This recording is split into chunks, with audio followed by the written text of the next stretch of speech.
यदि कोई व्यक्ति बैंक में एफडी कराता है तो इनकम टैक्स डिपार्टमेंट से नोटिस कब जारी किया जाता है, इसके लिए क्या लिमिट दी गई है। क्या कोई पति अपनी पत्नी के नाम से बैंक में एफडी करा सकता है। एफडी के इंटरेस्ट पे कब टैक्स काटा जाता है और कितना काटा जाता है। आपको आईटीआर कैसे फाइल करनी है और इसका रिफंड कैसे लिया जा सकता है। एफडी के इंटरेस्ट पे टैक्स ना कटे इसके लिए कौन सा फॉर्म फाइल करना होता है, कब फाइल करना होता है, कौन से व्यक्ति हैं जो फॉर्म फाइल कर सकते हैं, कौन ये फॉर्म फाइल नहीं कर सकते हैं। तो ऐसे बहुत से क्वेश्चन के जवाब हम आपको इस वीडियो में देंगे। इस वीडियो को अंत तक जरूर देखें ताकि आप किसी भी प्रकार की प्रॉब्लम में ना आए। CA Satbir Singh YouTube channel पे आपका स्वागत है। आप हमारे चैनल को सब्सक्राइब कर लें और आप हमें व्हाट्सएप चैनल और Telegram channel CA Satbir Singh tax hill पे भी सब्सक्राइब कर लें। लिंक वीडियो के डिस्क्रिप्शन में दिया गया है और कमेंट में भी पिन किया गया है, जिससे कि आपको इनकम टैक्स के रेगुलर अपडेट आपके मोबाइल पे ही मिलते रहेंगे। कोई भी टैक्स पेयर कितने भी अमाउंट के एफडी बैंक में करा सकता है, बैंक आपको कभी मना नहीं करता है।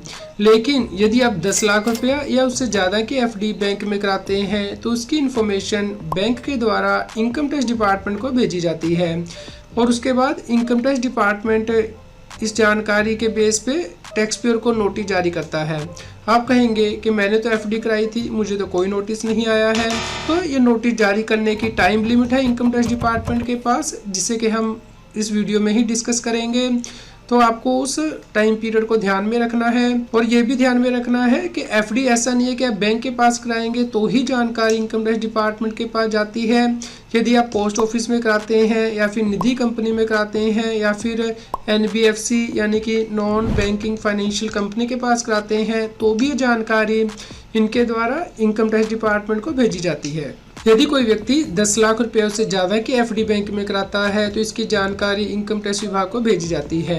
अब ये लिमिट आपको कैसे देखनी है, ये लिमिट आपको देखनी है 1 अप्रैल से लेके 31 मार्च के बीच में, जिसे कि हम फाइनेंशियल ईयर कहते हैं। तो इस फाइनेंशियल ईयर के ख़त्म होने के बाद ये जानकारी बैंक्स के द्वारा इनकम टैक्स डिपार्टमेंट को भेजी जाती है। जैसे कि कोई व्यक्ति 10,50,000 की एफडी कराता है तो इसकी इन्फॉर्मेशन भेजी जाएगी इनकम टैक्स डिपार्टमेंट को। कई बार ऐसा होता है कि कोई टैक्स पेयर किसी बैंक में एक दिन में पूरी 10 लाख की एफडी नहीं कराता है। मान लीजिए वो पहले दिन 5 लाख रुपए की एफडी कराता है, फिर कुछ दिन बाद और 5 लाख रुपए की एफडी कराता है, फिर कुछ दिन बाद और 5,000 की एफडी कराता है। तो इस प्रकार 1 अप्रैल से लेके 31 मार्च तक यदि उसने जो एफडी कराई है उसका टोटल 10 लाख रुपया या उससे ज़्यादा हो गया है तो इसकी जानकारी बैंक्स के द्वारा इनकम टैक्स डिपार्टमेंट को भेजी जाती है। कई बार ऐसा होता है कि टैक्स पेयर किसी एक बैंक में पूरे 10 लाख की एफडी नहीं कराता है, वो अलग अलग बैंक्स में जाके एफडी कराता है। जैसे कि किसी बैंक में 2 लाख रुपए की एफडी करा दी, किसी में 1 लाख रुपए की एफडी करा दी, किसी में 4 लाख रुपए की, किसी में 3,05,000 की। तो यहाँ पे जो टोटल है वो 10 लाख रुपए से ज़्यादा हो गया है। तो यहाँ पे हर बैंक को अपनी लिमिट है वो देखनी होती है। तो यहाँ पे किसी भी बैंक में 10 लाख रुपए से ज़्यादा की एफडी नहीं हुई है तो इसकी रिपोर्टिंग इनकम टैक्स डिपार्टमेंट को डायरेक्टली नहीं जाती है, लेकिन इनडायरेक्टली इसकी रिपोर्टिंग चली जाती है, क्योंकि इन एफडीज पे आपको जो ब्याज मिलता है, जो इंटरेस्ट आपको मिलता है, वो इनकम टैक्स की वेबसाइट पे रिपोर्ट किया जाता है। तो उसके द्वारा इनकम टैक्स डिपार्टमेंट ट्रैक कर लेता है कि किस व्यक्ति ने कहाँ पे कितने की एफडी कराई हुई है। तो आपका पैन आपके बैंक अकाउंट से लिंक होता है, इसलिए जानकारी इनकम टैक्स विभाग के पास चली जाती है। कई बार ऐसा होता है कि व्यक्ति एक साल में 10 लाख रुपए से ज़्यादा की एफडी नहीं कराता। मान लीजिए जिसने 1 अप्रैल से 31 मार्च तक 5 लाख रुपए की एफडी कराई और फिर अगले साल में फिर से 1 अप्रैल से लेकर 31 मार्च के बीच में 6 लाख की एफडी कराई। तो यहाँ पे जो टोटल वो 11 लाख रुपए हो गया है। तो इसकी जानकारी बैंक के द्वारा इनकम टैक्स विभाग को नहीं भेजी जाती है। लेकिन यहाँ भी आपको ध्यान रखना है कि इनकम टैक्स डिपार्टमेंट के अब बहुत से सोर्स होते हैं जहाँ से कि वो जानकारी लेता है। जैसे कि किसी व्यक्ति के यहाँ सर्च कंडक्ट की गई या फिर किसी व्यक्ति की रिटर्न की स्क्रूटनी हुई, जांच हुई, उसमें पता चलता है कि व्यक्ति ने बैंक में एफडी कराई हुई है, तो उस केस में भी इनकम टैक्स विभाग आपको नोटिस भेजता है और इसके बारे में पूछगिछ करता है, जिसके बारे में कि हम आगे चल के डिस्कस करेंगे। यदि किसी टैक्स पेयर के पास कोई पुरानी एफडी चली आ रही है, मान लीजिए उसने कोई पुरानी 5 साल की एफडी कराई थी जो कि उसकी मैच्योर हो रही है ड्यूरिंग द फाइनेंशियल ईयर 1 अप्रैल से लेके 31 मार्च के बीच में, और वो उसको रिन्यू करवा देता है मान लीजिए अगले 3 साल के लिए, भले ही वो 10 लाख रुपये से ज़्यादा है, तो इसकी जानकारी इनकम टैक्स विभाग को नहीं भेजी जाती है। यहाँ पे आपको ध्यान रखना है कि यदि आपकी पुरानी एफडी आपके बैंक अकाउंट में क्रेडिट हो जाती है और उसके बाद आप नई एफडी बनाते हैं, तो जो नई एफडी बनाई है इसकी जानकारी इनकम टैक्स विभाग को भेजी जाती है। जैसे कि पुरानी एफडी आपकी मैच्योर हो गई है और विद इंटरेस्ट जो अमाउंट है वो आपके बैंक अकाउंट में डाल दिया गया है 11,50,000 रुपया। उसके बाद आप इसमें से एक नई एफडी करा रहे हैं 11 लाख रुपए की, तो इसकी जानकारी इनकम टैक्स विभाग को भेजी जाएगी। तो ये नहीं माना जाएगा कि पुरानी एफडी को आपने रिन्यू करवाया है, क्योंकि उस केस में जो एफडी का नंबर है वो सेम रहता है। लेकिन यहाँ पे आपकी पुरानी एफडी टूट चुकी है, क्रेडिट हो चुकी है, उसके बाद नई एफडी बनी है। कई बार ऐसा भी देखा गया है कि टैक्स पेयर एफडी को ज्वाइंट नाम से करा लेता है। मान लीजिए मिस्टर ए और मिसिज ए मिलके एफडी कराते हैं एक फाइनेंशियल ईयर में 10 लाख रुपए से ज़्यादा की, तो क्या इस केस में बैंक इसकी जानकारी इनकम टैक्स विभाग को भेजेगा? यदि भेजेगा तो किसके अकाउंट में से भेजा जाएगा? क्या मिस्टर ए के या मिसिज ए के या फिर उस व्यक्ति के जिसका के नाम पहले अपीयर हो रहा है? दोस्तों इस केस में बैंक दोनों के ही अकाउंट में ये एफडी रिपोर्ट कर देगा कि मिस्टर ए ने भी 10 लाख के से ज़्यादा की एफडी कराई है और मिसिज ए ने भी 10 लाख से ज़्यादा की एफडी कराई है। तो इस केस में इनकम टैक्स डिपार्टमेंट को ये जानकारी चली जाएगी। उसके बाद आपको फीडबैक देनी होती है इनकम टैक्स डिपार्टमेंट को कि एफडी एक्चुअली है किसकी, किसके पैसे इसमें यूज़ हुए हैं। ऐसा नहीं है कि किसका नाम एफडी में पहले आ रहा है, बल्कि किस व्यक्ति के पैसे यूज़ हुए हैं, किस व्यक्ति की इनकम है ये, और वो कैसे अपनी आईटीआर में से दिखाएगा, इसके ऊपर हम आगे डिस्कस करेंगे। जैसे ही कोई व्यक्ति बैंक में एफडी कराता है और उसे इंटरेस्ट इनकम मिलती है तो उसके ऊपर टीडीएस की प्रोविज़न है। टीडीएस का मतलब है कि बैंक आपको इंटरेस्ट देने से पहले उसमें से कुछ अमाउंट टैक्स का काट लेगा और वो इनकम टैक्स डिपार्टमेंट को भेज देगा और बैलेंस अमाउंट ही आपको पे करता है। तो इसके लिए लिमिट दी गई है। जैसे कि व्यक्ति की उम्र यदि 60 साल से कम है और उसे 40,000 रुपये तक का एफडी पे इंटरेस्ट मिलता है तो उसका टीडीएस बैंक के द्वारा नहीं काटा जाता है। और यदि वो सीनियर सिटीजन है यानी कि 60 साल या उससे ज़्यादा उसकी उम्र है और वो इंडिया का रेजिडेंट है तो उस केस में 50,000 रुपये तक यदि उसे एफडी से इंटरेस्ट इनकम होती है तो उसका टीडीएस नहीं काटा जाता है। यहाँ पे टीडीएस नहीं काटने का मतलब ये नहीं है कि इसके ऊपर टैक्स नहीं लगेगा। जब आप अपनी इनकम टैक्स की रिटर्न फाइल करेंगे फाइनेंशियल ईयर के ख़त्म होने के बाद, तो उस वक्त आपको अपनी इनकम में इसे ऐड करना होता है और उसके बाद यदि आपकी इनकम टैक्सेबल होती है तो उस पर टैक्स पे किया जाता है। यदि आपका टीडीएस ज़्यादा कट गया है तो आप उसका रिफ़ंड भी क्लेम कर सकते हैं, जिससे कि हम आगे डिस्कस करेंगे। तो अभी ये समझिए कि यहाँ पे जो 40,000 रुपये 50,000 की लिमिट दी गई है ये एफडी के इंटरेस्ट के लिए दी गई है। यदि आपका सेविंग बैंक से भी इंटरेस्ट है तो उसे इसमें ऐड नहीं किया जाता है। इसके अलावा आप एक फॉर्म फाइल करते हैं 15G या 15H, जिसे कि हम आगे डिस्कस करेंगे। तो यदि आपकी एफडी की इंटरेस्ट इनकम 1 अप्रैल से 31 मार्च के बीच में इस लिमिट तक है 40,000 रुपया 50,000 रुपया, तो आपको फॉर्म भी फाइल करने की आवश्यकता नहीं है। बैंक आपका कोई टीडीएस नहीं काटेगा। यदि आप किसान हैं तो भी आपके लिए लिमिट है, यदि आप बिजनेसमैन हैं तो भी आपके लिए लिमिट है। तो इसके ऊपर यदि इंटरेस्ट मिलेगा तो टीडीएस पूरी वैल्यू के ऊपर काटा जाता है। यदि आप 5 साल या 2 साल या 3 साल की एफडी कराते हैं, मान लीजिए आपका इंटरेस्ट है 70,000 रुपया, तो दोस्तों हर साल के लिए लिमिट है। तो 5 साल की कराई है तो देखा जाएगा कि 1 साल में आपका कितना इंटरेस्ट बनता है। तो यदि वो 40,000 रुपया या उससे कम है या 50,000 रुपया उससे कम है, टीडीएस नहीं काटा जाता है। तो यदि व्यक्ति ने 2 या फिर 3 एफडी कराई है बैंक में, तो सभी एफडी का जो इंटरेस्ट की इनकम का टोटल है वो उस बैंक के द्वारा देखा जाता है। यदि वो इस लिमिट से ज़्यादा हो गया है तो ही टीडीएस जो है वो काटा जाता है। तो मान लीजिए आपके फैमिली में 2 मेंबर हैं, तो हर व्यक्ति के लिए अलग से ये लिमिट देखी जाएगी। अब डिस्कस कर लेते हैं कि आपको जो एफडी से इंटरेस्ट इनकम मिलती है उसके ऊपर टीडीएस का रेट क्या होता है। ये डिपेंड करेगा कि क्या आपके पास पैन नंबर है, क्या आपने अपने पैन को आधार से लिंक कर लिया है, क्या आपने पिछले साल की इनकम टैक्स की रिटर्न फाइल की है। तो यदि आपके पास पैन नंबर है और आपने पैन को आधार से लिंक कर लिया है तो और आपका जो इंटरेस्ट है वो 40,000 रुपये से ज़्यादा है 60 साल कम की उम्र के केस में, और 50,000 से ज़्यादा है 60 साल उससे ज़्यादा की उम्र के केस में, तो 10% टीडीएस कटेगा। लेकिन यदि आपने पैन को आधार से लिंक नहीं कराया है या पैन नंबर नहीं है तो आपका 20% टैक्स जो है वो काटा जाएगा, जिसे कि हम टीडीएस कहते हैं। यदि आपने इनकम टैक्स की रिटर्न फाइल नहीं की है पिछले फाइनेंशियल ईयर की, जहाँ पे कि जो आपका जो टीडीएस कटा था वो 50,000 रुपये उससे ज़्यादा था, तो उस केस में 20% के हिसाब से टीडीएस काटा जाएगा। तो इसे हम आगे कैलकुलेशन को समझेंगे। मान लीजिए किसी व्यक्ति ने 3 साल की एफडी कराई है 7 लाख रुपए की 1 अप्रैल 2024 से। यहाँ पे जो 7 लाख रुपए के ऊपर 8% इंटरेस्ट है उसके बैंक में क्रेडिट हो जाता है हर साल, तो 56,000 रुपये का उसका इंटरेस्ट बनता है। लेकिन इसके ऊपर 10% TDS बैंक के द्वारा काट लिया जाएगा। हम ये मानते हैं कि यहाँ पे व्यक्ति ने बैंक में अपना पैन नंबर दिया है और उसका पैन आधार से लिंक हो रखा है, तो यहाँ पे उसे 50,400 रुपया ही उसके बैंक में मिलेगा। जो ये 5600 रुपया है ये बैंक के द्वारा इनकम टैक्स डिपार्टमेंट को जमा करा दिया जाता है।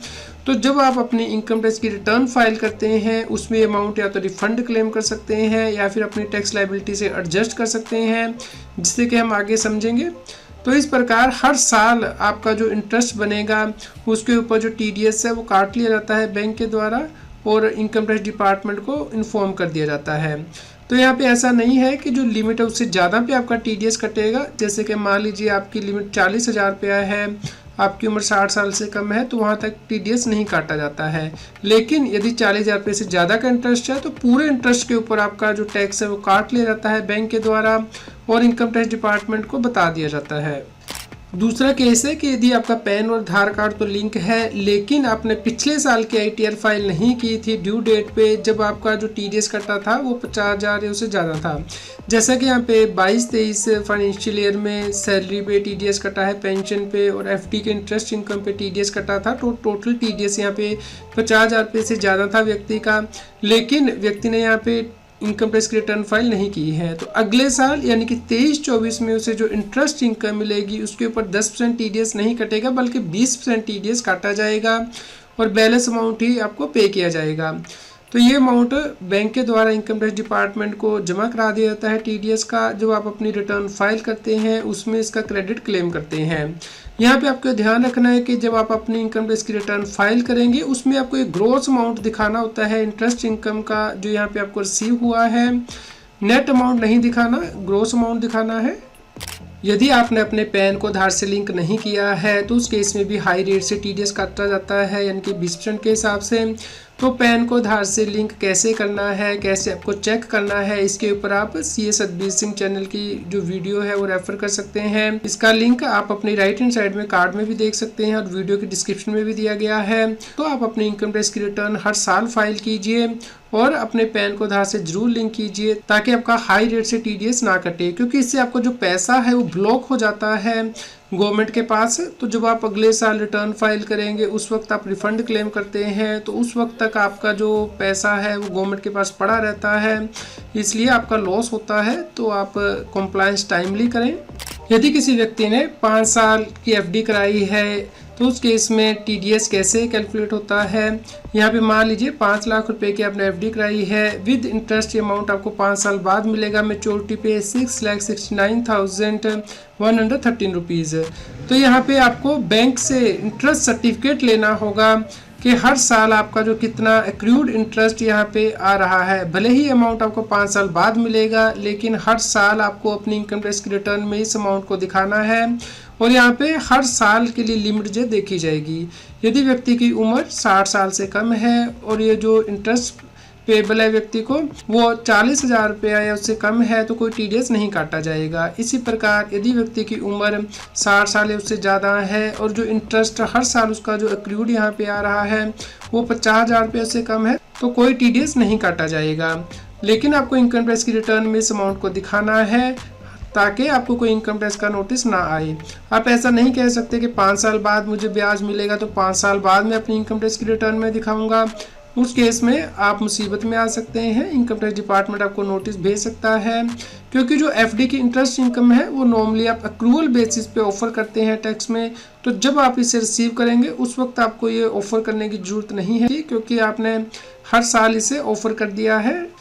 दूसरा केस डिस्कस करते हैं। मान लीजिए व्यक्ति ने 10 लाख की FD कराई है 5 साल के लिए, तो यहाँ पे जो हर साल आपका इंटरेस्ट एक्रू हो रहा है वो लिमिट से ज़्यादा हो रहा है, तो यहाँ पे जो TDS है वो काटा जाएगा। मान लीजिए अपना पैन दिया हुआ है और उसको आधार से भी लिंक किया है तो 10% TDS यहाँ पे काटा जाएगा और जो बैलेंस अमाउंट है वही आपका एक्रू होगा FD के इंटरेस्ट में।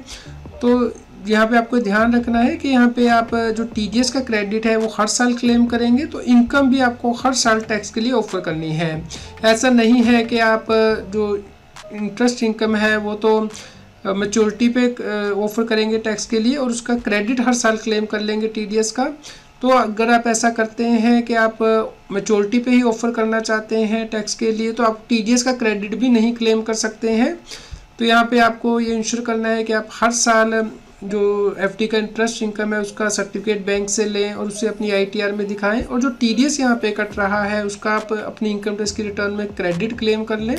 कई बार ये क्वेश्चन पूछा जाता है कि अगर हमने पोस्ट ऑफिस में एफडी कराई है या फिर मंथली इनकम स्कीम है तो क्या उस पर भी टीडीएस कटता है। पोस्ट ऑफिस यदि आपको इंटरेस्ट इनकम मिलती है तो उस केस में टीडीएस नहीं कटता है। यदि आपने कोई रेकरिंग डिपॉजिट कराया है या फिर टाइम डिपॉजिट कराया है 1 साल का, 2 साल का, 3 साल का या फिर 5 साल का, या फिर post office monthly income scheme है, या किसान विकास पत्र है, या नेशनल सेविंग सर्टिफिकेट आपने लिए हैं, या फिर इंदिरा विकास पत्र है। आपको ये भी ध्यान रखना है कि यदि आपका टीडीएस या फिर टीसीएस स्पेसिफाई लिमिट से ज़्यादा हो जाता है तो आपके लिए इनकम टैक्स रिटर्न भरनी भी ज़रूरी हो जाती है। जैसे कि 1 अप्रैल से लेकर 31 मार्च के बीच में यदि आपका टीडीएस और टीसीएस 25,000 रुपये या उससे ज़्यादा हो जाता है और आपकी उम्र 60 साल से कम है तो आपके लिए इनकम टैक्स रिटर्न भरनी ज़रूरी है। और यदि आपकी उम्र 60 साल या उससे ज़्यादा है और आप रेजिडेंट हैं इंडिया के और आपका टीडीएस और टीसीएस 50,000 रुपये उससे ज़्यादा कटा है तो आपके लिए इनकम टैक्स रिटर्न भरनी ज़रूरी है। यदि आप इनकम टैक्स रिटर्न नहीं भरेंगे तो उस केस में पेनल्टी लगाई जा सकती है इनकम टैक्स ऑफिसर के द्वारा। यदि आपका टीडीएस या टीसीएस कटा है तो आप जब इनकम टैक्स की रिटर्न फाइल करेंगे उसमें रिफंड क्लेम कर सकते हैं। यदि आपका अमाउंट टैक्सेबल नहीं है तो पूरा रिफंड मिल जाता है। यदि टैक्सेबल है तो जो टैक्स है उसमें से ये अमाउंट एडजस्ट हो जाता है। यहाँ पे आपको ध्यान रखना है कि यदि आप इनकम टैक्स की रिटर्न फाइल ही नहीं करेंगे तो आप ये रिफंड क्लेम नहीं कर सकते हैं। कई बार ऐसा होता है कि आपकी इनकम तो टैक्सेबल ही नहीं होती है और आपका टीडीएस जो है वो बैंक काट लेता है एफडी के इंटरेस्ट पे। तो आप कैसे बचा सकते हैं अपना टीडीएस कटने से, क्योंकि टीडीएस आपको 1 साल बाद मिलता है रिफंड जब आप रिटर्न फाइल करते हैं। तो दोस्तों इसके लिए आपको फॉर्म नंबर 15G या 15H जो है फाइल करना होता है। फॉर्म नंबर 15G फाइल करना होता है यदि व्यक्ति की उम्र 60 साल से कम है और उसका जो एफडी से इंटरेस्ट इनकम है वो 2.5 लाख से कम है और ओवरऑल उसका कोई टैक्स नहीं बनता है। और यदि व्यक्ति सीनियर सिटीजन है यानी कि उसकी उम्र 60 साल या उससे ज़्यादा है तो उस केस में यदि उसका जो टैक्स पेबल है वो नील बनता है, कोई टैक्स नहीं बनता है, तो उस केस में वो 15H फॉर्म फाइल कर सकता है। चलिए हम इसकी कैलकुलेशन समझ लेते हैं। मान लीजिए व्यक्ति की उम्र 60 साल से कम है, उसकी पेंशन इनकम है जिसमें से कि उसे स्टैंडर्ड डिडक्शन मिल जाती है भले ही वो पुरानी स्कीम ऑप्ट करे या फिर नई स्कीम ऑप्ट करे, और उसकी अदर सोर्सेज से इनकम है यानी कि एफडी से इंटरेस्ट इनकम है, सेविंग बैंक से इनकम है। तो यहाँ पे पुरानी स्कीम यदि ऑप्ट करता है तो व्यक्ति को सेविंग बैंक के इंटरेस्ट की डिडक्शन मिल जाती है। नेट इनकम 5,04,000 रुपया है। तो यहाँ पे आपको अपनी एस्टिमेटेड टोटल इनकम कैलकुलेट करनी होती है यानी कि अंदाजे से कैलकुलेट करनी होती है कि पूरे फाइनेंशियल ईयर में आपकी कितनी इनकम होगी और उस पर कितना टैक्स बनेगा। तो यहाँ पे पुरानी स्कीम व्यक्ति ऑप्ट करता है तो उसका टैक्स बन जाता है 13,832 रुपया, और ये जो एफडी का इंटरेस्ट है इस पर टीडीएस काटा जाएगा। आप फॉर्म नंबर 15G फाइल नहीं कर सकते हैं क्योंकि आपका यहाँ पे टैक्स पेबल आ रहा है। तो यहाँ पे जो टीडीएस 10% कटेगा 23,400 रुपया। हम मानते हैं कि कोई और टीडीएस नहीं है। तो जब इनकम टैक्स की रिटर्न आप फाइल करेंगे उस वक्त रिफंड क्लेम करेंगे। आपका टैक्स बना है 13,832 रुपया और टीडीएस आपका कट चुका है 23,400। तो जो बैलेंस अमाउंट है वो रिफंड क्लेम कर लेंगे। लेकिन यदि आप नई टैक्स रेजिम के अकॉर्डिंग कैलकुलेशन करते हैं तो 7 लाख रुपए तक कोई टैक्स ही नहीं है। तो आप ऐसे कैलकुलेशन करके बैंक को दे सकते हैं और कह सकते हैं कि आपका कोई टैक्स पेबल नहीं है, इसलिए आप 15G फॉर्म फाइल कर देंगे ताकि आपका कोई टीडीएस ही ना कटे। तो यहाँ पे 23,400 का आपका टीडीएस ही नहीं कटेगा। तो इस प्रकार आप अगर नई टैक्स रेजिम ऑप्ट करेंगे और उसके अकॉर्डिंग अपने बैंक को 15G फॉर्म फाइल करके देंगे तो आप ये कह सकते हैं कि आपका टैक्स नहीं बन रहा है, इसलिए कोई टीडीएस ना काटा जाए। यदि व्यक्ति की उम्र 60 साल या उससे ज़्यादा है और वो इंडिया का रेजिडेंट है तो उस केस में भी आप एस्टिमेटेड टोटल इनकम कैलकुलेट करेंगे और बैंक को बताएंगे कि आपका टैक्स पेबल बनता है या फिर नहीं। तो यहाँ पे अगर आप पुरानी स्कीम ऑप्ट करते हैं तो यहाँ पे आपको स्टैंडर्ड डिडक्शन मिल जाएगी पेंशन इनकम में से और एफडी के इंटरेस्ट इनकम में से, और टोटल इंटरेस्ट इनकम में से 50,000 की आपको डिडक्शन मिलती है 80TTB में, तो आपकी नेट इनकम आ जाएगी। तो इसके ऊपर जो आपका टैक्स बन रहा है तो इस केस में आप 15H फॉर्म फाइल नहीं कर पाएंगे क्योंकि यदि आपका टैक्स पेबल होता है तो आप 15H फॉर्म फाइल नहीं कर सकते। तो यहाँ पे एफडी की इंटरेस्ट इनकम पे बैंक 10% टीडीएस काट लेगा और जब आप इनकम टैक्स की रिटर्न फाइल करेंगे उसमें रिफंड क्लेम करेंगे। लेकिन यदि आप नई टैक्स रजीम ऑप्ट करते हैं तो 7 लाख रुपए तक की इनकम पे कोई टैक्स नहीं है। तो आप नई टैक्स रजीम के अकॉर्डिंग यदि बैंक को कैलकुलेशन करके देंगे तो बैंक आपकी इस एफडी के इंटरेस्ट इनकम पे कोई टीडीएस नहीं काटेगा। तो इस प्रकार आपका जो पैसा है वो ब्लॉक नहीं होता है बैंक के पास। यदि आप फॉर्म नंबर 15G या 15H बैंक को दे देते हैं तो 15G फॉर्म का फॉर्मेट जो कि एक पेज का फॉर्मेट होता है जो कि हर बैंक के पास उपलब्ध होता है, तो आप बैंक से फॉर्म लेके इसे फिल कर सकते हैं। इसमें आपको नेम, एड्रेस, स्टेटस जो फिल करना होता है और एस्टिमेटेड टोटल इनकम फिल करनी होती है। यदि आप एक से ज़्यादा फॉर्म 15G फाइल करते हैं, क्योंकि आप कई बार एक से ज़्यादा एफडी कराते हैं ड्यूरिंग द फाइनेंशियल ईयर, तो उसकी डिटेल आपको यहाँ पे बस मेंशन करनी होती है। यदि आप चाहते हैं कि इस पर मैं कंप्लीट वीडियो बनाऊँ तो आप नीचे कमेंट करके ज़रूर बताएं। यह फॉर्म नंबर 15H का फॉर्मेट जो को उन व्यक्तियों को फाइल करना होता है जिनकी की उम्र 60 साल या उससे ज़्यादा हो जाती है। और यहाँ पे भी सेम पर्टिकुलर ही आपको देने होते हैं, जैसे कि आपकी एस्टिमेटेड टोटल इनकम कितनी होगी और detail of 15H other than this जो आपने फाइल किए हैं। 15G 15H से जुड़े हुए कुछ टैक्स पेयर के क्वेश्चन होते हैं, जैसे कि हमने 5 साल की एफडी कराई है, क्या हमें 15G या 15H फॉर्म हर साल सबमिट करना है?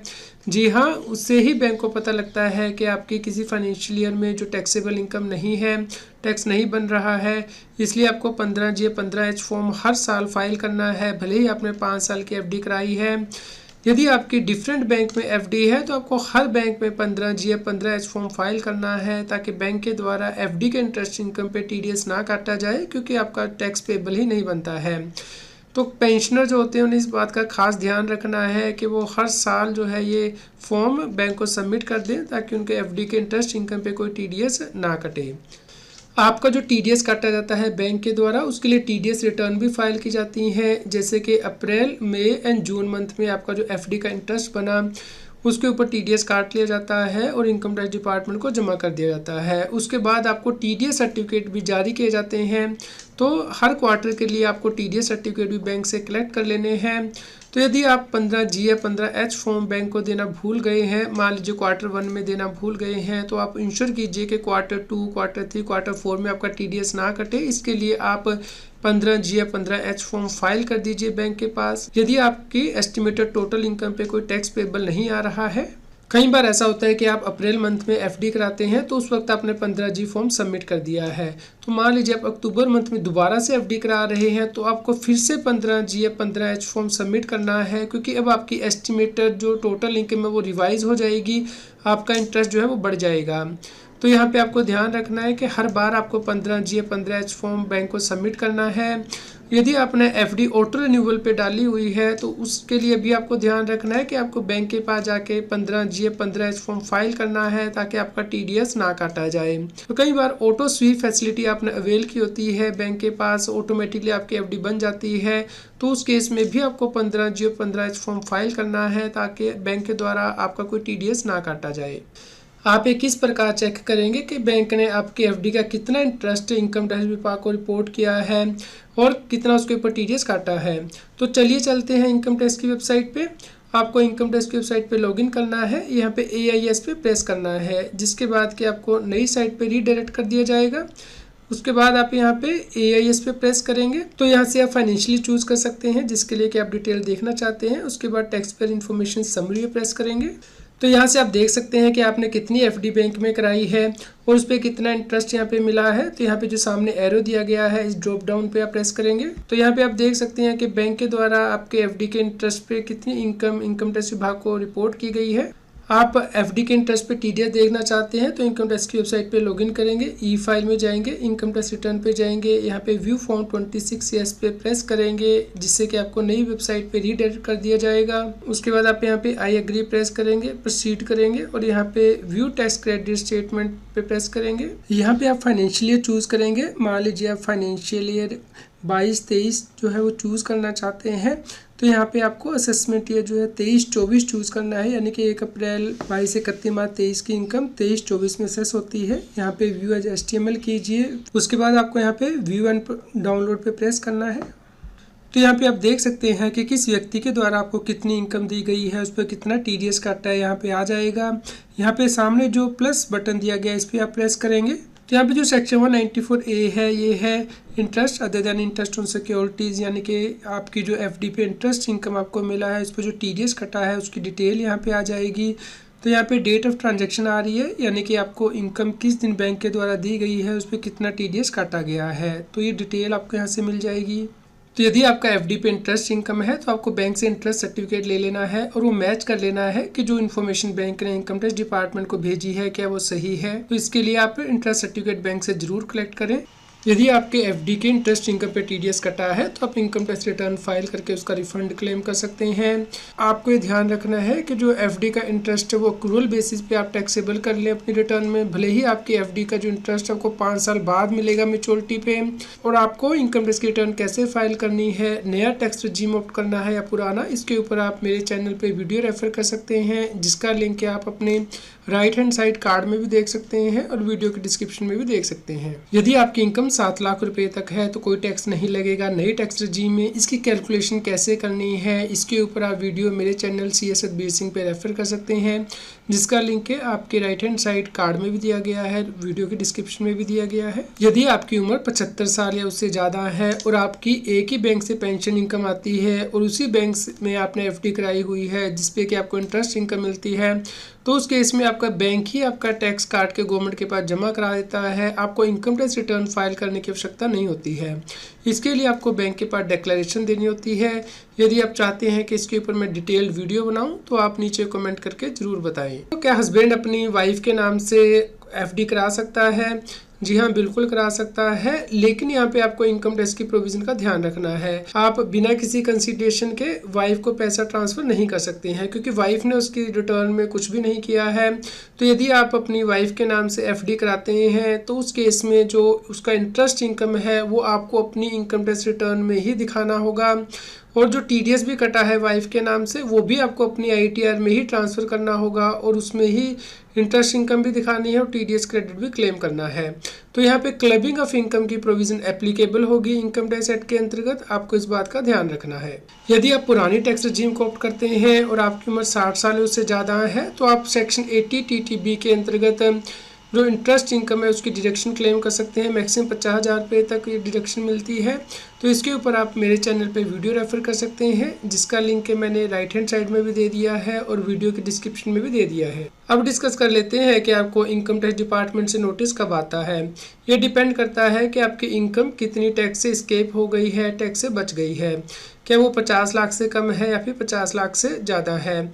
यदि 50 लाख से कम है तो 3 साल के अंदर आपको नोटिस आ जाता है। यदि 50 लाख रुपए से ज़्यादा है तो 10 साल के अंदर आपको कभी भी नोटिस आ सकता है इनकम टैक्स विभाग से। जैसा कि मान लीजिए 22-23 में किसी व्यक्ति ने एफडी कराई है बैंक में 15 लाख रुपए की, तो इसका रेलेवेंट असेसमेंट हम 23-24 मानते हैं। तो उसके 3 साल के अंदर यानी कि 31/3/2027 तक कभी भी आपको इनकम टैक्स डिपार्टमेंट से नोटिस आ सकता है कि आप ये बताइए कि आपके पास ये पैसा कहाँ से आया जिससे कि आपने एफडी कराई है।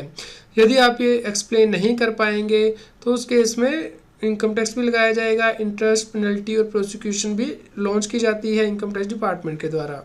यदि किसी व्यक्ति की इनकम 50 लाख रुपए से ज़्यादा हो गई है स्केप टैक्स से, तो उस केस में इनकम टैक्स विभाग 10 साल तक कभी भी नोटिस भेज सकता है। मान लीजिए आपने 22-23 में 51 लाख रुपए की एफडी कराई थी बैंक में और आईटीआर फाइल नहीं की है, और इसके लिए हम रेलेवेंट असेसमेंट ईयर 23-24 मानते हैं। तो उसके ख़त्म होने के बाद 10 साल तक यानी कि 31/3/2034 तक कभी भी इनकम टैक्स डिपार्टमेंट नोटिस जारी करके आपसे पूछ सकता है कि आपके पास ये पैसा कहाँ से आया, कि आपने टैक्स पे कर दिया है या नहीं। यदि आप इसका सोर्स एक्सप्लेन नहीं कर पाएंगे तो उस केस में टैक्स, इंटरेस्ट, पेनल्टी और प्रोसिक्यूशन लगाया जा सकता है इनकम टैक्स डिपार्टमेंट के द्वारा। तो यदि आप इनकम टैक्स के नोटिस से बचना चाहते हैं तो आपको उन सभी बातों का ध्यान रखना है जो कि हमने इस वीडियो में डिस्कस की है। इनकम टैक्स डिपार्टमेंट तभी नोटिस जारी करता है यदि व्यक्ति अपने इनकम टैक्स की रिटर्न फाइल ही नहीं करता है, या फिर फाइल तो करता है लेकिन वो सही से फाइल नहीं करता है। तो यदि आप इन सभी बातों का ध्यान रखेंगे जो कि हमने इस वीडियो में डिस्कस की हैं तो आपको इनकम टैक्स डिपार्टमेंट नोटिस जारी नहीं करता है। यदि आपका भी कोई क्वेश्चन है एफडी के लिमिट से रिलेटेड, इंटरेस्ट से रिलेटेड या टैक्स से रिलेटेड, तो आप हमें वीडियो में नीचे कमेंट करके ज़रूर बताएं। आप इस वीडियो को सभी लोगों के साथ शेयर कीजिए ताकि वो इस लिमिट से अवगत हो पाएँ और इनकम टैक्स के नोटिस से बच पाएँ। उम्मीद करते हैं आपके लिए यह न्यूज़ यूज़फुल रही होगी। कृपया लाइक करें। रेगुलर टैक्स अपडेट के लिए इस चैनल को सब्सक्राइब करें। आप हमें Telegram app CA Satbir Singh taxhill पर ज्वाइन कर सकते हैं ताकि आप GST और इनकम टैक्स के रेगुलर अपडेट अपने मोबाइल पर ही प्राप्त कर सकें।